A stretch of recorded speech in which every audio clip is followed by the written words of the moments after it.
બાજુ ગોપાલભાઈ અને તેમની જે ટૂંકી ટીમ કહી શકાય તેની સામે કેટલો ફેર પડે? ભારતીય જનતા પાર્ટીની નીતિ રહી છે જે પ્રકારે અમારા પર પણ સામદામ દંડભેદ નીતિ અપનાવીને અમને પણ તોડવાની વાતો હતી, એવા જે પણ નેતાઓને તોડીને લઈ જાય છે ભારતીય જનતા પાર્ટી એને યુઝ કરીને થ્રો કરી દે છે.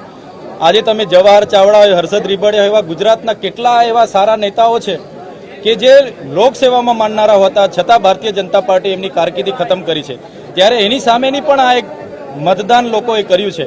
સાથે સાથે આપના શોના માધ્યમથી અમે અપીલ કરીએ છીએ ગોપાલભાઈના જીતવાથી એક મજબૂત વિપક્ષની ભૂમિકામાં અમે વિધાનસભામાં રહીશું, ગુજરાતના તમામ વર્ગના લોકોનો અવાજ બનીશું અને ગુજરાતમાં પરિવર્તન લાવવા માટે જે પણ કોંગ્રેસ અને ભાજપના નેતાઓ પણ લોકસેવા કરવા માગે છે, રાજકીય ક્ષેત્રે જોડાવા માગે છે, એવા લોકો પણ આવનારા ભવિષ્યમાં આવે.